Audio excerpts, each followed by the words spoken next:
Hello बच्चों, आज हम लोग क्लास 10th का एक नया चैप्टर इलेक्ट्रिसिटी शुरुआत करेंगे। इलेक्ट्रिसिटी की शुरुआत जो हुई थी वो सबसे पहले 18th सेंचुरी में सबसे पहले बेंजामिन फ्रैंकलिन ने किया था 1752 में। इन्होंने चार्ज और स्टैटिक इलेक्ट्रिसिटी के बारे में हमें बताया था। उसके बाद आए थे थॉमस अल्वा एडिसन, जिन्होंने इलेक्ट्रिक बल्ब भी बनाया था 1870s में। इन्होंने डीसी करंट को प्रमोट किया था और ये जब तक थे तो इनका हमेशा हर संभव कोशिश थी कि डीसी करंट को ही प्रमोट किया जाए। लेकिन डीसी करंट में एक प्रॉब्लम थी। प्रॉब्लम ये थी कि डायरेक्ट करंट को हम लोग लॉन्ग ट्रांसमिशन के लिए इस्तेमाल नहीं कर सकते थे, मतलब कि एक जगह से बना के बहुत लंबे जगह तक डिस्ट्रीब्यूट नहीं कर सकते थे। दूसरा कि लॉसेस ऑफ एनर्जी इसमें बहुत ज्यादा था। उसके बाद टेस्ला आए। टेस्ला ने 1888 में अल्टरनेटिंग करंट हमें बताया, जो आज के टाइम में हमारे घर में यूज हम लोग करते हैं। अल्टरनेटिंग करंट का सबसे बड़ा जो बेनिफिट है ये क्या है कि ये लॉन्ग ट्रांसमिशन के लिए काम आता है। मतलब एक शहर से दूसरे शहर, एक देश से दूसरे देश अगर इलेक्ट्रिसिटी को हमको ट्रांसमिट करना है तो अल्टरनेटिंग करंट, और दूसरा इसमें लॉसेस ऑफ एनर्जी बहुत ज्यादा कम होता है, जिस कारण से एडवांटेज है अल्टरनेटिंग करंट का डायरेक्ट करंट के ऊपर। इस सब के बारे में हम लोग इसी चैप्टर में डिटेल्स में और आगे पढ़ेंगे। आज का जो हमारा टॉपिक है, सबसे पहले देखिए इलेक्ट्रिसिटी का जो कारण है, इलेक्ट्रिसिटी का कारण है फ्लो ऑफ चार्ज। जब भी हम लोग बात करेंगे इलेक्ट्रिसिटी का मतलब ही हो गया इसका कि हम लोग किसकी बात कर रहे हैं कि फ्लो ऑफ चार्ज, मतलब किस रफ्तार से चार्ज फ्लो करता है, उसी को हम लोग बोलते हैं इलेक्ट्रिक करंट। अगर चार्ज के फ्लो करने की रफ्तार अगर तेज है तो हम लोग बोलते हैं इलेक्ट्रिक करंट ज्यादा है, और चार्ज के फ्लो करने की रफ्तार अगर कम है तो हम लोग बोलते हैं कि इलेक्ट्रिक करंट कम है। अब चार्ज की जब हम लोग बात करते हैं तो सबसे पहले चार्ज क्या है, देखो चार्ज सब में है। सबसे पहले आप में, हम में, इसमें, बुक में, पेंसिल में, हर जगह चार्ज जो है वो एक प्रॉपर्टी है। सबसे पहली बात, प्रॉपर्टी किसको बोलते हैं हम लोग? प्रॉपर्टी बोलते हैं गुण को। जैसे चीनी का गुण है मीठा लगना, जैसे मिर्च का गुण है तीखा लगना, तो वैसे ही चार्ज भी एक गुण है। क्या गुण है ये? It is a property of any material. कोई भी मटेरियल मैटर का ये प्रॉपर्टी है, due to which it exert force on other. ठीक है, मतलब चार्ज एक गुण है। कौन सा गुण है? तो एक ये ऐसा गुण है जिस गुण के कारण कोई एक ऑब्जेक्ट दूसरे ऑब्जेक्ट को या तो अपनी तरफ अट्रैक्ट करता है या नहीं तो रिपेल करता है। बस इसी गुण को हम लोग बोलते हैं चार्ज। चार्ज सब में है। चार्ज एक गुण है और गुण कोई पार्ट नहीं होता है। जैसे हम लोग ह्यूमन बॉडी में बोलते हैं ये हमारा हैंड है, ये फिंगर है, तो वैसे ही चार्ज कोई पार्ट नहीं है जो खोल के रख दिए तो चार्ज निकल गया। चार्ज एक गुण है और ये एक इंट्रिंसिक प्रॉपर्टी है। इंट्रिंसिक प्रॉपर्टी का मतलब हुआ जो पहले से मौजूद हो।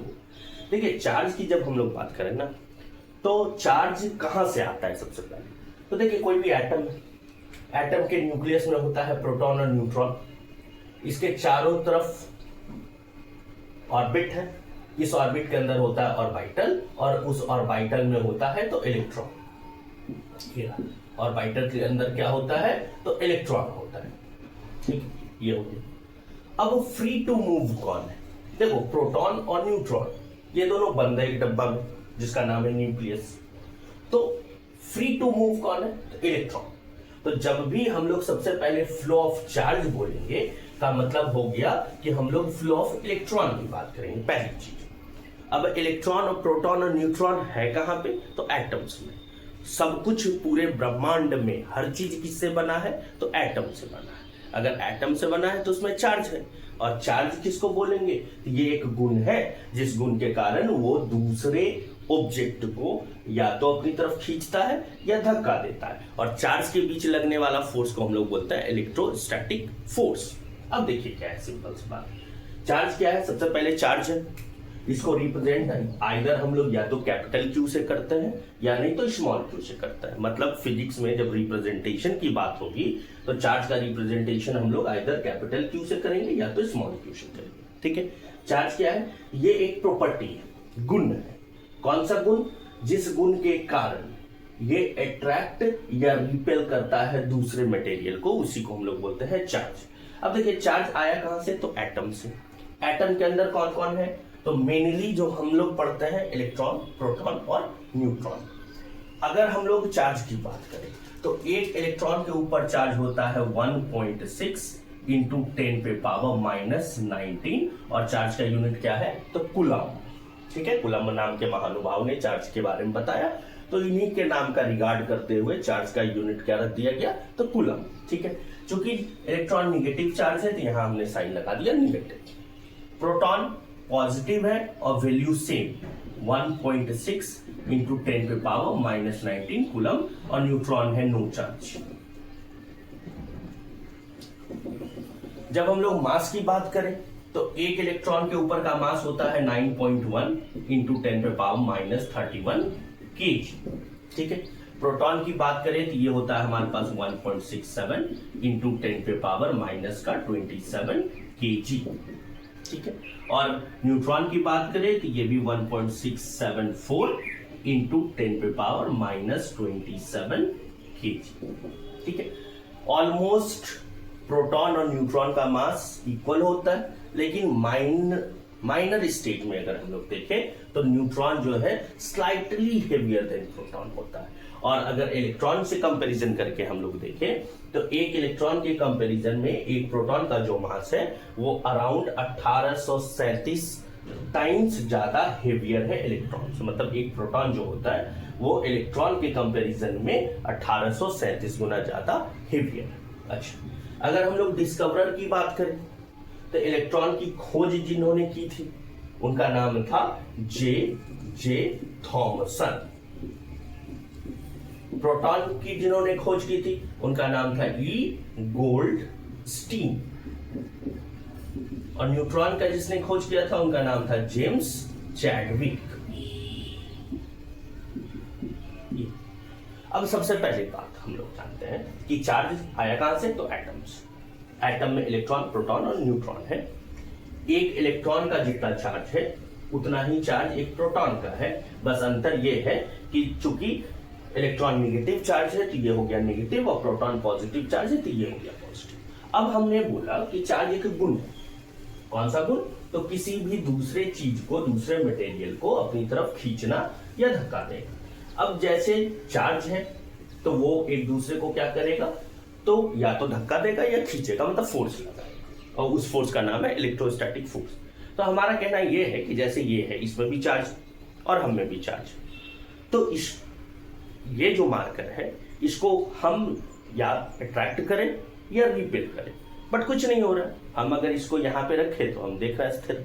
ऐसा क्यों, जब इसमें भी चार्ज है, हम में भी चार्ज है, तो या नहीं तो हमारे बीच अट्रैक्शन होना चाहिए या नहीं तो हमारे बीच रिपल्सन होना चाहिए, लेकिन ऐसा कुछ भी नहीं हो रहा है। इसका कारण ये है कि कोई भी जो एटम होता है वो इलेक्ट्रिकली न्यूट्रल है। ये कहने का क्या मतलब हुआ, ये कहने का ये मतलब हुआ कि जब भी हम लोग कोई भी एटम को पकड़ते हैं, जैसे मान के चलिए हम एल्युमिनियम की बात करें, एल्युमिनियम का एटॉमिक नंबर है 13, इसमें इलेक्ट्रॉन का नंबर होता है 13 और प्रोटॉन का भी नंबर कितना होता है, तो 13। जब हम लोग ओवरऑल चार्ज इलेक्ट्रॉन पे देखेंगे तो ये हो जाएगा 13 और एक इलेक्ट्रॉन का हो जाएगा 1.6 इंटू 10 पे पावर माइनस 19 कूलम। अगर एक प्रोटॉन को देखेंगे तो ये हो जाएगा, एक प्रोटॉन के लिए हो जाएगा 1.6 into 10 to power minus 19 coulomb, और 13 है 3। और ओवरऑल चार्ज की बात करेंगे तो दोनों को जोड़ दें।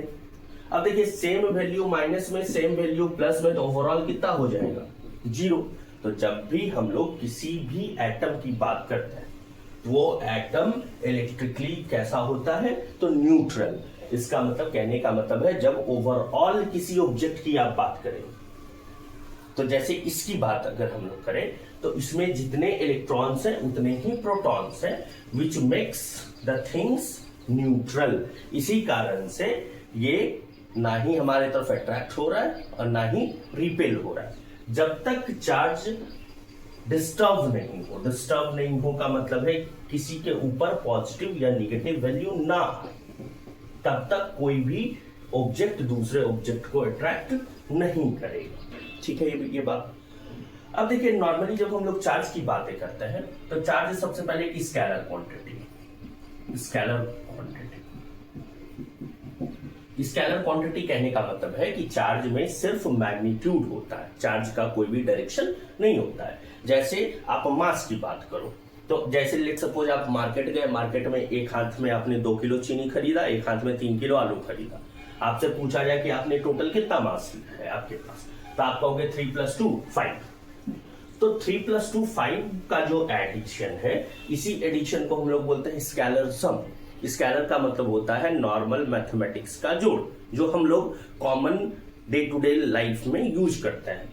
तो चार्ज को भी जोड़ना और घटाना सिंपली हम लोग जनरल मैथमेटिक्स के तरह करेंगे। तो चार्ज कैसी क्वांटिटी है हमारी? Scalar quantity.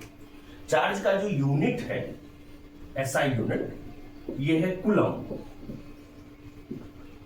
कूलम जिसको हम लोग किससे रिप्रेजेंट करते हैं? तो सी से। ठीक है, चार्ज का यूनिट है कूलम, जिसको हम लोग किससे रिप्रेजेंट करते हैं? सी से।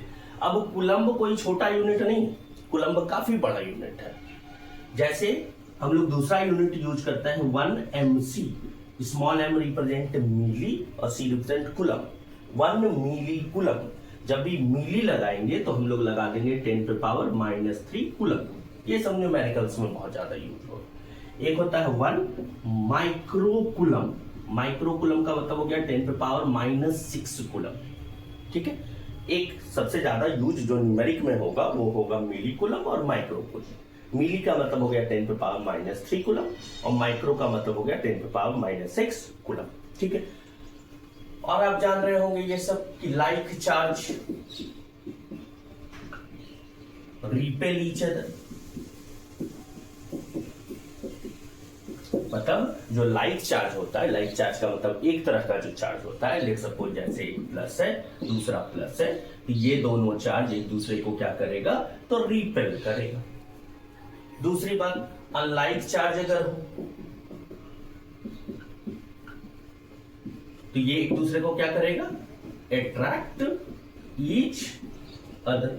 एक दूसरे को अपनी तरफ क्या करेगा? अट्रैक्ट करेगा। लेट सपोज एक है प्लस एक है माइनस, इसको ये इधर खींचेगा, इसको ये इधर खींचेगा, दोनों एक दूसरे को अपनी तरफ खींचेगा, तो उसको क्या बोलते हैं हम लोग? अट्रैक्शन। इसका मतलब है चार्ज के बीच लगने वाला जो फोर्स होगा, आइदर वो रिपल्सिव होगा या अट्रैक्टिव होगा। ये डिपेंड करेगा किस पे? नेचर ऑफ चार्जेस पे। मतलब कि इलेक्ट्रोस्टैटिक फोर्स दोनों हो सकता है, अट्रैक्टिव भी हो सकता है और रिपल्सिव भी हो सकता है। ये डिपेंड करता है कि चार्ज का नेचर क्या है। अगर चार्ज सेम है, मतलब प्लस प्लस या माइनस माइनस, तो वो रिपेल करेगा, और अगर चार्ज ऑपोजिट है तो वो अट्रैक्ट करेगा। तो ये तो था बेसिक एक इंट्रोडक्शन चार्ज का, कि चार्ज को क्यू से रिप्रेजेंट करते हैं। यूनिट इसका कूलम होता है, छोटे यूनिट और मिली कूलम और माइक्रो कूलम होता है। उसके बाद चार्ज स्केलर क्वांटिटी है। ठीक है, और चार्ज दोनों शो करता है, अट्रैक्शन भी शो करता है और रिपल्सन भी शो करता है। अब हम लोग जानेंगे properties of charge. Properties of charge. ठीक है, सबसे पहला प्रॉपर्टी है एडिटिव प्रॉपर्टी।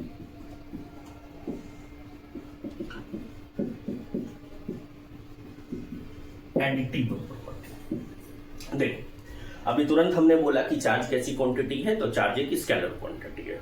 और स्केलर आप जब भी बोलते हो तो स्केलर का मतलब ये हुआ कि जो सिंपल मैथमेटिक्स जो हमारा है, अर्थमेटिक मैथमेटिक्स, उसके तरह जोड़ना और घटाना।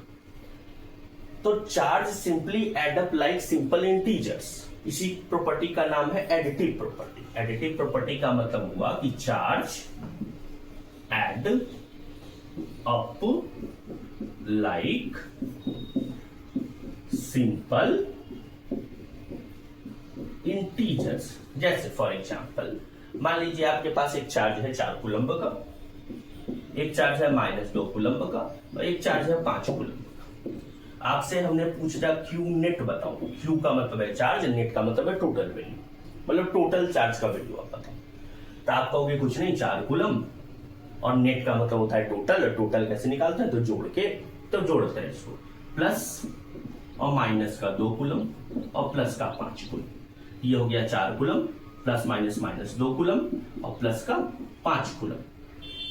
5 कूलम। ठीक है, कितना हो जाएगा 4 5 9 में 2 गया 7 कूलम।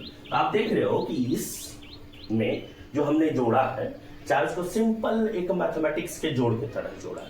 तो चार्ज कैसी क्वांटिटी है, स्केलर। तो स्केलर क्वांटिटी होने के कारण चार्ज का एडिशन हम लोग कैसे करते हैं, तो सिंपल इंटीजर्स की तरह। तो charge add up like simple integers. पहली बात तो ये हो। दूसरा जो कि सबसे इंपॉर्टेंट है इस चैप्टर में आपके, देखिए दूसरा है क्वांटाइजेशन ऑफ चार्ज। ये आपको बस समझना है। ये देखो, ये जो वर्ड आप देख रहे हो ना क्वांटाइजेशन, क्वांटाइजेशन का मतलब हो गया available in fixed amount, available in fixed amount. अब देखो थोड़ा बात को पहले समझते हैं।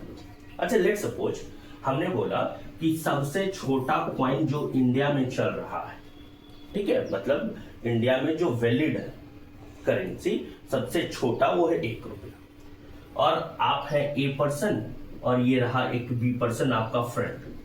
ठीक है, आपसे फ्रेंड बोला हमें 5 रुपया तुम दे सकते हो, तो क्या आप पॉसिबिलिटी है कि आप दे पाओगे, तो बिल्कुल दे पाओगे, क्योंकि 1 का मल्टीपल है तो आप इसको दे सकते हो।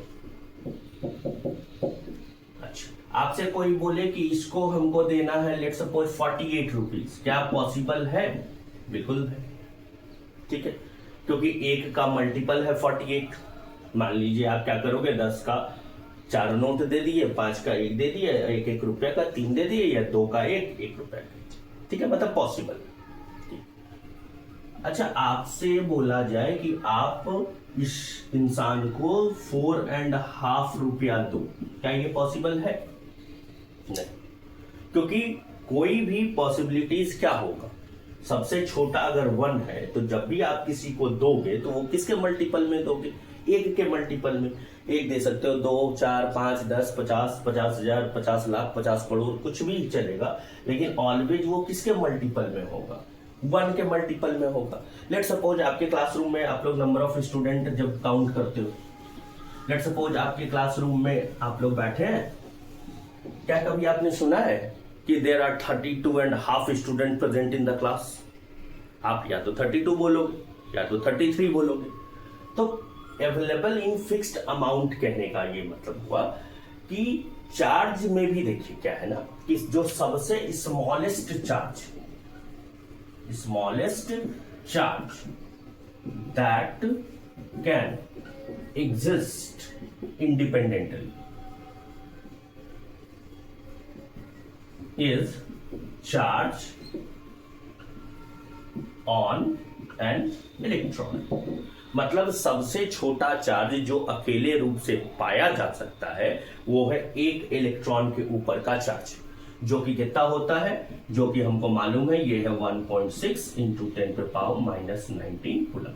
मतलब सबसे छोटा चार्ज जो कि एग्जिस्ट कर सकता है अकेले रूप में वो है इतना। माइनस तो सिंपली बता रहा है कि ये निगेटिव है, मतलब कि इससे छोटा चार्ज अकेले एग्जिस्ट नहीं कर सकता है।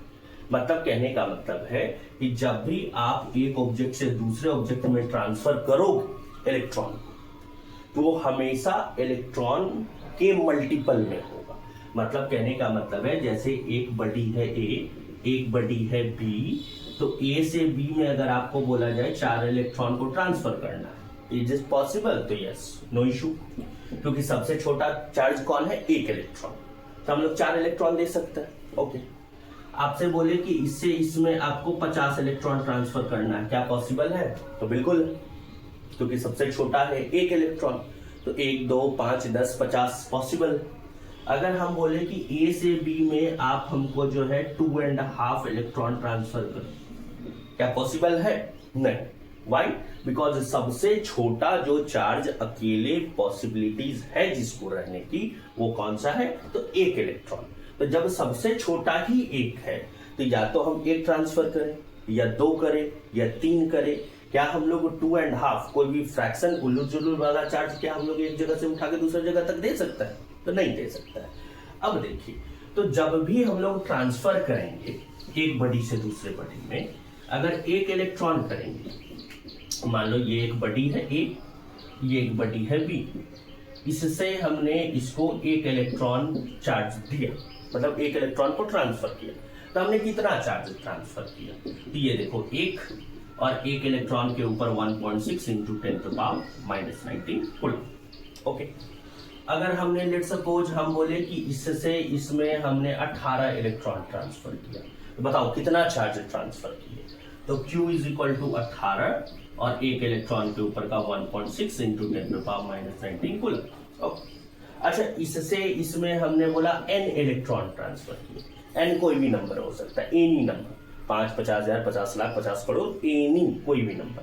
तो एक बात बताओ, जब एक इलेक्ट्रॉन ट्रांसफर किया तो 1 इंटू ये, 18 किया तो 18 इंटू ये, तो n इलेक्ट्रॉन ट्रांसफर करेगा तो क्या लिखेंगे n, और इंटू 1.6 इंटू 10⁻⁻19 कूलम, मतलब कि एक कूलम, सॉरी एक इलेक्ट्रॉन के ऊपर का चार्ज। इसी के बदले हम लोग शॉर्ट फॉर्म में लिख देते हैं ई कहने का मतलब ही हो गया कि एक इलेक्ट्रॉन के ऊपर का चार्ज। इसका मतलब यहां से क्या हम लोग लिख सकते हैं, Q is equal to NE, यही बन गया हमारे एक फॉर्मूला चार्ज का। तो क्वांटाइजेशन ऑफ चार्ज हमेशा हमको बस इतना ही कहता है कि चार्ज जब भी आप ट्रांसफर करते हो एक बडी से दूसरे बडी में, तो it always in form of Q is equal to NE, where N is what, जैसे ही हम बोलते हैं Q is equal to NE, जहां पे N क्या है, तो नंबर ऑफ इलेक्ट्रॉन ट्रांसफर्ड, और E क्या है हमारा, charge on an electron, charge on an electron, जो कि ये है हमारा 1.6 इंटू 10⁻⁻19 कूलम। मतलब कि whenever charge is transferred from one body to another body, it always in form of Q is equal to NE, जहां पे E क्या है, चार्ज ऑन एन इलेक्ट्रॉन, जिसको कि हम लोग बेसिक क्वांटिटी या बेसिक यूनिट ऑफ चार्ज बोलते हैं, या फंडामेंटल यूनिट ऑफ चार्ज बोलते हैं, फंडामेंटल यूनिट ऑफ चार्ज। मतलब क्वांटाइजेशन ऑफ चार्ज का क्या मतलब हो गया? क्वांटाइजेशन ऑफ चार्ज का मतलब हो गया कि चार्ज जो ट्रांसफर किया जाएगा एक बडी से दूसरे बडी में, वो always in form of Q is equal to NE, where N is the number of electron transferred और E means charge on an electron. Means ये जो क्वांटाइजेशन ऑफ चार्ज हो गया, ये सिंपली हमको बताता है कि it is the integral multiple of basic unit of charge, basic unit of charge. मतलब charge can be transferred in form of the integral multiple of basic unit of charge. और ये जो बेसिक यूनिट ऑफ चार्ज आपने बोला है, इसका मतलब हो गया इलेक्ट्रॉन। बेसिक यूनिट या फंडामेंटल यूनिट जो चार्ज का है वो कौन है? इलेक्ट्रॉन। मतलब चार्ज जब भी ट्रांसफर किया जाएगा वो हमेशा इंटीग्रल मल्टीपल होगा किसका? तो इलेक्ट्रॉन का। तो एक फॉर्मूला हमारे पास बन के आया, Q is equal to NE। ठीक है, बस यही है क्वांटाइजेशन ऑफ चार्ज। मतलब चार्ज को हमेशा जब भी ट्रांसफर किया जाएगा एक बडी से दूसरे बडी में, वो हमेशा किस फॉर्म में होगा? तो NE के फॉर्म में, जहां पे N हमेशा क्या होना चाहिए? तो होल नंबर होना चाहिए। अगर N फ्रैक्शन आ गया तो आप समझ जाओगे कि ये पॉसिबल नहीं है। जैसे क्लास 10th में एक क्वेश्चन है जो सबसे ज्यादा पूछा जाता है, बोलेगा आपको कि how many electron constitute 1 coulomb of charge. How many electron makes 1 coulomb of charge. अब देखिए, मतलब सवाल हमसे बस इतना है कि 1 कूलम चार्ज बनाने के लिए हमको कितना इलेक्ट्रॉन की जरूरत है। तो देखो, जैसे ही आपको कूलम दिख गया, तो कूलम का मतलब है चार्ज का यूनिट, और चार्ज को किससे रिप्रेजेंट करते हैं? तो क्यू से। तो आप पहले क्यू लिख दीजिए। कितना दिया है? 1 कूलम। E का वैल्यू हमको ऑलरेडी नोन है, 1.6 इंटू 10⁻⁻19 कूलम। और न्यूमेरिकल में माइनस प्लस की कोई जरूरत नहीं है, ऑलरेडी वी नो दैट कि electron is a negative charge. तो ये वैल्यू हम लोग लिखेंगे। हमें निकालना है नंबर ऑफ इलेक्ट्रॉन। क्या इन तीनों को रिलेट करके कोई फॉर्मूला है? तो बिल्कुल है, Q is equal to NE। तो N इज इक्वल टू क्या हो जाएगा हमारा Q बाई E। ठीक है, यहां से अगर हम लोग जाए N is equal to Q कितना है हमारे पास 1 कूलम, और E का वैल्यू कितना हो गया 1.6 इंटू 10 पे पावर माइनस 90। ठीक है, यहां भी कूलम भी यहां भी कूलम, दोनों कट गए। ठीक है, अब आता है एक्सपोनेंट पावर में हमने पढ़ा हुआ है कि अगर कोई नीचे है इसको हम लोग ऊपर लेके चले जाएं तो निगेटिव पावर क्या हो जाएगा प्लस में हो जाएगा। ये हो गया हमारा 10 पे पावर प्लस का। अब देखो नीचे है 16 1.6, डेसिमल हटाएंगे डिवाइड में आएगा 10, ये 10 चला गया ऊपर। अभी आप देखिए फिजिक्स में कभी भी आंसर किया जाता है तो ये हमेशा ध्यान रखें कि ऑलवेज स्टैंडर्ड फॉर्म में हम लोग कोशिश करते हैं आंसर करने की। और स्टैंडर्ड फॉर्म का मतलब होता है कि एक डिजिट के बाद डेसिमल लगना। यहाँ पे देखो 10 एक छोटा नंबर है, 16 बड़ा है, मतलब इन दोनों के कंपैरिजन में 10 छोटा है 16 बड़ा है। तो हम चाह रहे हैं ऊपर 16 से बड़ा कोई नंबर आ जाए। तो एक काम करता है, यहां से एक जीरो को कैरी करता है, यहां से एक जीरो को कैरी करेंगे तो ये कितना हो जाएगा 18, और एक जीरो यहां आ गया। अब देखो तो 100 बड़ा है 16 से, मतलब अब हो गया हमारे पास। अब कैंसिल करता है 4 से 4 टाइम्स में, 4 से 25 टाइम्स में, मतलब n इज इक्वल टू हो गया हमारे पास 25/4, ये हो गया 6.25 इंटू 10 पे पावर 18 इलेक्ट्रॉन। देखिए ये एक बहुत बड़ा नंबर है, मतलब कि एक कूलम्ब चार्ज अगर आपको बनाना है या ट्रांसफर करना है तो एक ऑब्जेक्ट से दूसरे ऑब्जेक्ट में आपको कितने इलेक्ट्रॉन को ट्रांसफर करना होगा 6.25 इंटू 10 पे पावर 18 इलेक्ट्रॉन को ट्रांसफर करना होगा। समझ गए बात? चलिए दूसरा क्वेश्चन हम लोग देखते हैं। दूसरा क्वेश्चन अगर हम लोग लिखें,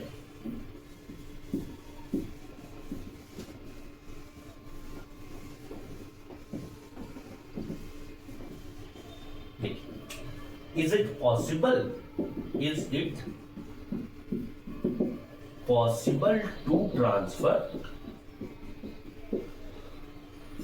2.4 into 10 पे power minus 19 coulomb of charge from one body to another body? मतलब हमारा कहना बस इतना है कि क्या एक बॉडी से दूसरे बॉडी में क्या 2.4 इंटू 10 पे power minus 19 coulomb of charge को ट्रांसफर किया जा सकता है? तो देखो चार्ज हमेशा जब भी ट्रांसफर होता है due to the transferring of electron, और हमने पढ़ा हुआ है कि इलेक्ट्रॉन जब भी ट्रांसफर होगा वो ऑलवेज अपने इंटीग्रल मल्टीपल में होगा। इंटीग्रल मल्टीपल कहने का मतलब है आइदर एक इलेक्ट्रॉन 2 5 10 50, मतलब फ्रैक्शंस में ही हो। तो ऐसे सवाल में जब भी आपसे पूछा जाए कि क्या पॉसिबिलिटीज है कि इतना चार्ज को एक जगह से दूसरी जगह तक ट्रांसफर किया जाए, आपको बस इतना ध्यान रखना है कि नंबर ऑफ इलेक्ट्रॉन को निकाल लेना है। अगर number of electron whole number आ गया तो इट मींस दैट कि ये पॉसिबिलिटीज है पॉसिबल। और अगर आपका नंबर ऑफ इलेक्ट्रॉन का वैल्यू जो है अगर वो फ्रैक्शन में आ गया, इसका मतलब वो पॉसिबल नहीं है, क्योंकि सबसे छोटा चार्ज जो ट्रांसफर किया जा सकता है वो है एक इलेक्ट्रॉन। चलिए देखते हैं। कूलम्ब फिर से लगा है, मतलब Q दिया है हमें कितना, तो 2.4 इंटू 10 पे पावर माइनस 19 कूलम्ब। E का वैल्यू ऑलरेडी नोन है 1.6 इंटू 10 पे पावर माइनस 19 कूलम्ब। और N अगर हमने N निकाल लिया, N अगर होल नंबर आया तो पॉसिबिलिटीज है, अगर होल नंबर नहीं आया तो पॉसिबिलिटीज नहीं। देखिए यहां से Q is equal to NE, तो N is equal to Q divided by, ठीक है। यहां से और अगर आगे लिखे हम लोग N is equal to Q कितना है हमारे पास, तो 2.4 इंटू 10 पे power minus 19 divided by E is equal to 1.6 into 10 पे पावर माइनस 19। देखो ये और ये तो कैंसिल हो, इसका डेसिमल हट गया, 8 से 2 बार में, 8 से 3 बार में कट गया, मतलब नंबर ऑफ इलेक्ट्रॉन कितना आ गया तुम्हारा 3/2, मतलब कि 1.5। क्या कभी भी इलेक्ट्रॉन फ्रैक्शन में पॉसिबल है? तो नहीं। इसका मतलब इतना कूलम्ब चार्ज एक बॉडी से दूसरे बॉडी में हम लोग ट्रांसफर नहीं कर सकते। तो इसका मतलब एक चीज हमको समझ आया कि ऐसा कुछ नहीं है कि कोई भी उलूर जुलूर कोई भी वैल्यू बोले उतने चार्ज को हम लोग एक बॉडी से दूसरे बॉडी में ट्रांसफर कर सकते हैं। हम लोग चार्ज को ट्रांसफर हमेशा ही जब भी करेंगे तो वो हमेशा किसके फॉर्म में होना चाहिए? Ne के फॉर्म में। तो ये था हमारा दूसरा प्रॉपर्टीज। अब है तीसरा प्रॉपर्टीज हमारा, जिसको हम लोग बोलते हैं conservation of charge. Conservation of charge. देखो ये वर्ड जब भी फिजिक्स में यूज हो, क्लास 9th में भी आप पढ़ते होंगे तो बहुत जगह फिजिक्स में ये यूज हुआ होगा। Conservation of momentum, conservation of mass, तो कंजर्वेशन ऑफ एनर्जी। तो कंजर्वेशन की जैसे ही हम बात करेंगे, ठीक है, कंजर्वेशन वर्ड का जैसे ही हम लोग बात करेंगे तो कंजर्वेशन का मतलब होता है बचाव, ठीक है, बचाना। इसका मतलब होता है for an isolated system, for an isolated system charge remain conserved. Charge remain conserved कहने का मतलब हो गया, कहने का ये मतलब हुआ कि charge can neither be created nor be destroyed, it only can be transferred from one body to another।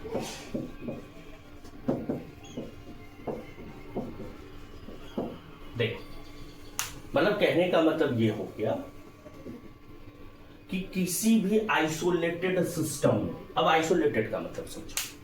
Isolated का मतलब जैसे ये कोविड के टाइम में ये वर्ड बहुत फेमस हुआ था, आइसोलेट कर दो। आइसोलेट का मतलब है अलग थलग कर दो, दुनिया से दूर कर दो, अकेले में रख दो। तो आइसोलेटेड सिस्टम का मतलब हो गया कि एक बंद सिस्टम जिसमें अंदर से कोई बाहर ना जा सके और बाहर से कोई अंदर ना आ सके, मतलब कि नो आउट गोइंग और इनकमिंग फैसिलिटीज आर अलाउड। कहने का ये मतलब है कि आइसोलेटेड जैसे ही आप वर्ड बोलोगे, लेट सपोज एक रूम है, इस रूम में लेट सपोज 1 2 3 4 आदमी बैठा है, ठीक है, तो अंदर में अलाउड है कि ये अपने जगह को बदल ले या कुछ भी करे, लेकिन बाहर से कोई अंदर ना आए और ना ही कोई अंदर से बाहर कोई चीज जाए। तो ऐसे सिस्टम को हम लोग बोलते हैं आइसोलेटेड सिस्टम। तो चार्ज में भी जब आप आइसोलेटेड सिस्टम को क्रिएट कर देंगे, मतलब एक ऐसा सिस्टम बना देंगे जो कोई चार्ज ना इससे बाहर जाएगा ना बाहर से कोई अंदर आएगा। अगर ऐसा हो गया तो चार्ज हमेशा कंजर्व्ड होगा। कंजर्व्ड का मतलब ना ही बढ़ेगा ना ही घटेगा, जितना पहले था उतना ही बाद में होगा। जैसे एक एग्जांपल से समझते हैं, मान लो 4 लड़का है, एक के पास 50 रुपया है, एक के पास 40 रुपया है, एक के पास लेट सपोज 100 रुपया है और एक के पास मान के चलो 60 रुपया है। अगर टोटल वैल्यू की बात करें तो ये देखो 160 250, मतलब सब मिला के कितना है तो 250 रुपीज। अब हमने क्या बोला? अब हमने बोला कि ये लड़का इसको 10 रुपए दे दिए, ठीक है, तो ये 10 जैसे ही दिया तो ये हो गया 30 और ये हो गया 60, और इसने इसको 30 रुपया दे दिया, मान लो इसको 30 दिया तो ये 60 था तो ये हो गया 90, और ये 100 था तो 30 दे दिया तो ये हो गया 70। फिर से ओवरऑल काउंट करेंगे तो क्या सेम आ रहा है? दिखता है 70 और 90 160, 30 190 और 60 250, मतलब जितना पहले था उतना भी अभी भी है। बस इसी को बोलते हैं आइसोलेटेड सिस्टम, और जितना पहले था उतना अभी भी है। इसका मतलब है कि वो कंजर्व्ड है। कंजर्व्ड है, ना ही बढ़ा और ना ही घटा, जितना पहले था उतना ही है। वैसे ही चार्ज की कंडीशन में देखो, लेट सपोज आपके पास एक सिस्टम है, बंद डब्बा, ठीक है, इसमें आपने 3 चार्ज को रख दिया, मान लो ये ये है 5 कूलम्ब का, ये है 2 कूलम्ब का, ये है 3 कूलम्ब का। ठीक है, तो टोटल चार्ज कितना था? 5 2 7 और 3 10। अब आपने वायर वायर कनेक्ट किया, कनेक्ट करने के कारण क्या हो गया कि चार्ज रीडिस्ट्रीब्यूट हो गया, और रीडिस्ट्रीब्यूट होने के बाद मान लेते हैं एक में आ गया आपके पास 4 कूलम, एक में आ गया 3 कूलम, तो ये पूछ रहा है ये कितना होगा। ठीक है, लेट्स सपोज ये हमें जानकारी नहीं है, ये आपसे पूछ रहा है, तो हमको मालूम है कि अगर कोई आइसोलेटेड सिस्टम, आइसोलेटेड सिस्टम कहने का मतलब हो गया कि ना अंदर से चार्ज बाहर जाए, ना बाहर से कोई अंदर आए, तो इस कंडीशन में चार्ज क्या रहेगा? तो कंजर्व्ड होगा। कंजर्व्ड का मतलब है जितना अंदर में होगा, मतलब सॉरी जितना पहले होगा उतना ही बाद में होगा। तो यहाँ पे देखो, तो पहले कितना है? तो 10 कूलम इक्वल टू ये कितना हो गया? 437 कूलम और प्लस का x, इसका मतलब x हमारा कितना हो गया? तो 3 कूलम। ठीक, एक और एग्जांपल से हम लोग समझते हैं इसको। जैसे लेट्स सपोज कोई कंपाउंड हम लोग बना लेते हैं, मान लो Na और Cl।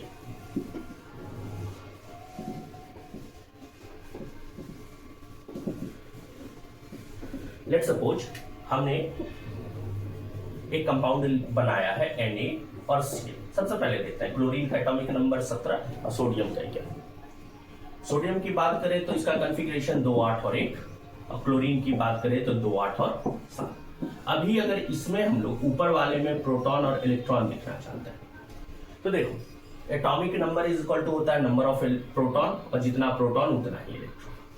ठीक है, क्लोरीन में आ जाओ, एटॉमिक नंबर 17 मतलब 17 प्रोटॉन और 17 इलेक्ट्रॉन, और ये है माइनस, ये है माइनस, ये है प्लस, ये है प्लस। ओके, ओवरऑल अगर चार्ज अभी सोडियम की बात करेंगे तो ये है 0, क्योंकि +11 -11 0। ओवरऑल चार्ज क्लोरीन की बात करेंगे +17 -17 तो 0। अब देखिए होता क्या है, जब कंपाउंड बना Na1 है और Cl के आउटर मोस्ट में 7 है। ठीक है, होता ऐसा है कि ये अपना एक इलेक्ट्रॉन इसको दे देता है, दे दिया तो ये क्या बन गया? Na+, और ये Cl के पास 7 था आउटर मोस्ट में, 8 हो गया, ये हो गया माइनस, और ये दोनों मिलके कंपाउंड बना लिया NaCl कॉमन सॉल्ट। ठीक, अच्छा हम लोग बात करते हैं यहां। ठीक है, 2 8 1 ये था, इसमें से 1 ट्रांसफर हो गया, तो अब क्या बच गया? 2 8। अच्छा इसमें आता है 2 8, पहले 7 था, अब 1 इसका आ गया, तो ये कितना हो गया? 8। अच्छा अगर हम लोग Na और Cl इस दोनों को एक सिस्टम मान लें, सिस्टम का मतलब है इस दोनों को पकड़ के चल रहा है, मतलब अलाउड है कि ये इसको दे सकता है, ये इसको दे सकता है, दोनों आपस में कुछ भी कर सकता है। ठीक है, ले सकता है, दे सकता है, लेकिन बाहर से कुछ अलाउड नहीं। अगर ऐसा कर दें तो मान लो दोनों मिलके कंपाउंड बनाया NaCl, फिर से अगर हम लोग देखें, ये देखो तो नंबर ऑफ इलेक्ट्रॉन कितना? 8 16 18 20 और 28। अच्छा यहाँ पे इलेक्ट्रॉन की संख्या कितनी? 28, मतलब जितना पहले था उतना अभी भी। बस हुआ क्या कि सोडियम से एक इलेक्ट्रॉन उठ के कहां चला गया? क्लोरीन पे चला गया। लेकिन अगर हम लोग इसको एक सिस्टम मानेंगे तो पहले जितना था उतना ही बाद में भी है, तो इसका मतलब हम लोग बोलेंगे कि कोई भी आइसोलेटेड सिस्टम कहने का मतलब हो गया कि जब बाहर से कुछ ना आए ना अंदर से बाहर कुछ जाए, तब हमारा चार्ज कंजर्व्ड होता है। मतलब कंजर्व्ड का मतलब जितना पहले था उतना ही बाद में भी होगा। ठीक है ये बात, चलिए तो यही था हमारा प्रॉपर्टीज ऑफ चार्ज। अब एक चीज हम लोग देखते हैं कि देखो हम शुरुआत से बोल रहे हैं कि चार्ज एक प्रॉपर्टी, तो जस्ट लाइक अ चार्ज मास भी एक प्रॉपर्टी। अब हम लोग थोड़ा देखते हैं कि क्या चार्ज और मास में कोई डिफरेंस है या कोई रिलेशन। देखिए मास कभी भी निगेटिव नहीं होता है, ऑलवेज पॉजिटिव। ठीक है, मास क्या होता है? ऑलवेज। आपने कभी दुकान पे जाके बोला -2 किलो आलू दो? बिल्कुल भी नहीं। इसका मतलब है कि मास हमेशा ही क्या होता है? पॉजिटिव। लेकिन चार्ज दोनों होता है, चार्ज आइदर पॉजिटिव और निगेटिव, मतलब दोनों संभव है। पॉजिटिव चार्ज भी संभव है और निगेटिव चार्ज भी संभव है। अब देखिए मासेस के बीच जो फोर्स लगता है, क्लास 9th में आपने पढ़ा होगा, gravitational force, it exist between masses. और gravitational force always attractive in nature. इसका मतलब है कि मासेस के बीच जो फोर्स लगता है वो ऑलवेज अट्रैक्टिव, ऑलवेज अट्रैक्टिव। लेकिन चार्ज के बीच जो फोर्स लगता है, मतलब इलेक्ट्रोस्टैटिक फोर्स, वो अट्रैक्टिव भी हो सकता है और रिपल्सिव भी हो सकता है। जब दोनों ऑपोजिट हो तो अट्रैक्टिव और दोनों सेम हो तो रिपल्सिव। इसका मतलब है कि अट्रैक्टिव और repulsive depends on nature of charge.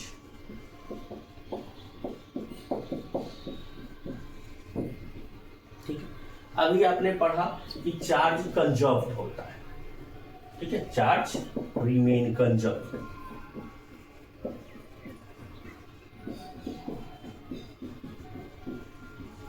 मास अकेले कंजर्व्ड नहीं हो सकता है, मास एनर्जी के साथ मिलके कंजर्व्ड होता है।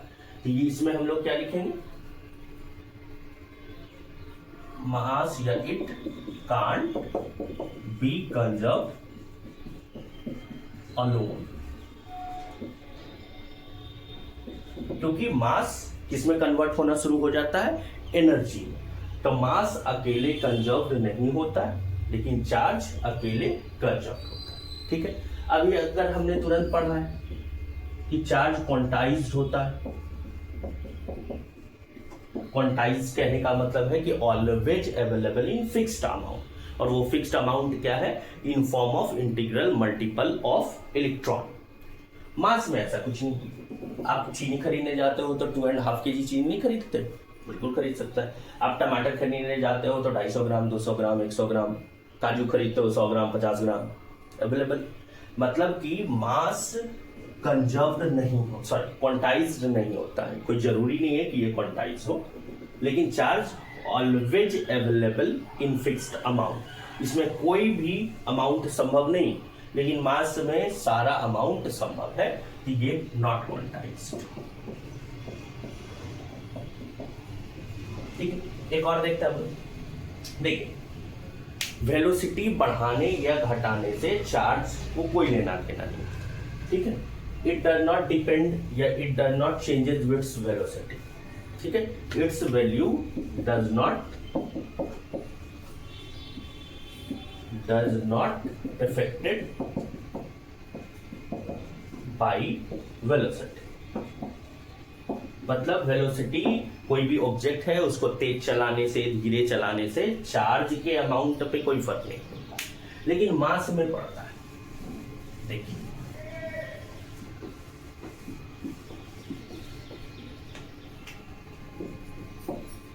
It may be changes with velocity.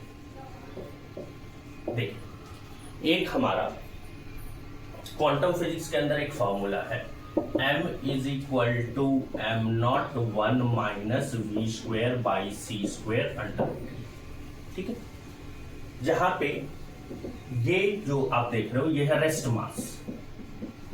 Rest mass का मतलब जब ऑब्जेक्ट रुका हुआ था तब का मास। ये v है ऑब्जेक्ट की वेलोसिटी, और ये है लाइट की स्पीड, जो कि 3 × 10⁸ मीटर पर सेकेंड। अब देखो हेड है यहाँ पे, और ये है आपका ऑब्जेक्ट का मास जब वो मूविंग हो। देखो है क्या, सिर्फ हम लोग नीचे वाले को देखते हैं। देखो, जब तक v का वैल्यू, चूंकि ये बहुत ज्यादा है 3 × 10⁸, ये एक बहुत बड़ा वैल्यू। तो कोई भी जब हम लोग बड़े बड़े ऑब्जेक्ट को लेते हैं, बड़े बड़े का मतलब है गाड़ी, कार, स्कूटर, बाइक, बॉल, ये सब जो हम लोग काइनेमेटिक्स या डायनेमिक्स में पढ़ते हैं, तो वो ऑब्जेक्ट, एरोप्लेन, ये सब का स्पीड एक लिमिट है, 2000 kilometre per hour, 3000 kilometre per hour, और यहाँ पे नीचे में 3 लाख किलोमीटर पर सेकेंड। तो इन दोनों का कंपैरिजन जब करेंगे तो ये बहुत ही बहुत कम होता है compare to the speed of light. तो इन दोनों का जो वैल्यू होगा डिवीजन का, ये नेग्लिजिबल, ना के बराबर हो जाता है। तो ना के बराबर होता है जिसको हम लोग 0 पकड़ते हैं, तो √1 का मतलब है 1। तो हम लोग मान के चलते थे बड़े बड़े ऑब्जेक्ट के लिए कि मूविंग मास, रेस्ट मास और मूविंग मास दोनों में कोई अंतर नहीं है। मतलब ऑब्जेक्ट स्थिर में जितना भारी था, मूव करने के बाद भी उतना ही भारी।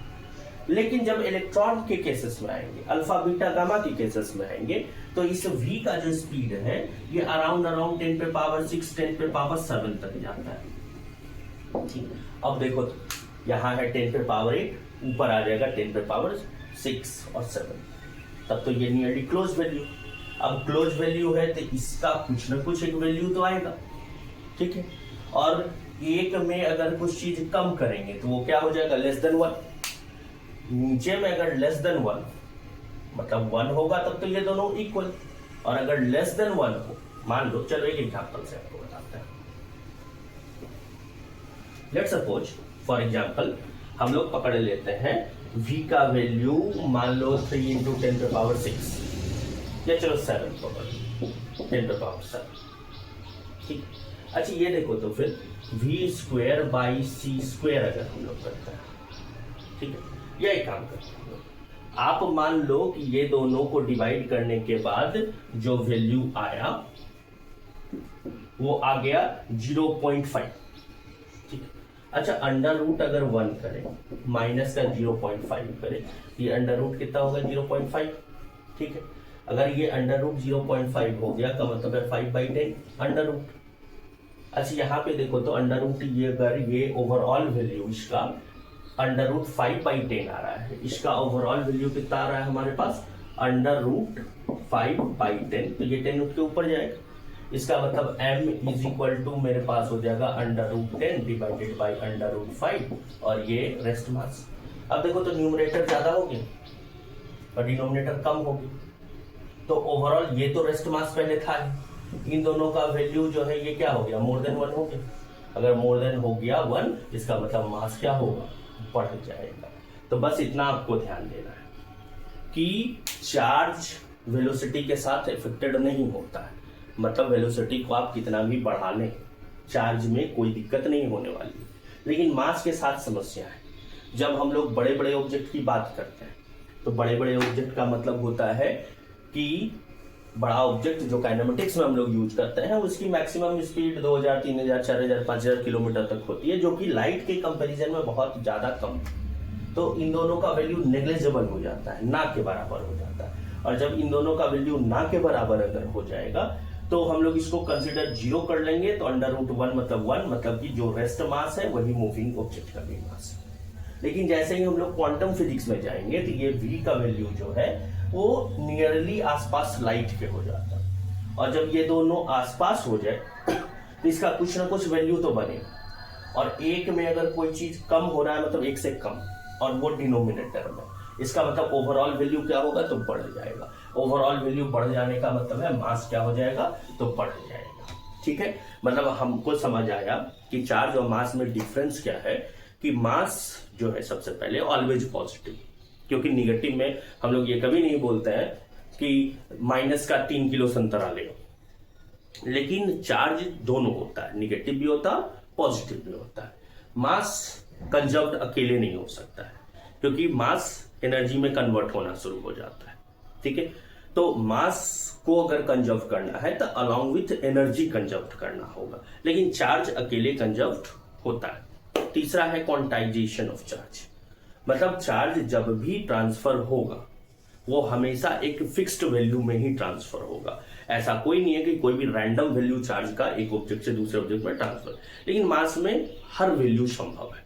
उसके बाद था कि चार्ज को वेलोसिटी से कोई भी लेना देना नहीं है, लेकिन मास को वेलोसिटी से लेना देना है, ठीक है। आई होप आज का जो हमारा क्लास था इंट्रोडक्शन ऑफ चार्जेस, ये आपको अच्छे से समझ आया होगा। आगे की क्लास में ये सीरीज कंटिन्यू हम लोग रखेंगे। Tata bye bye, take care.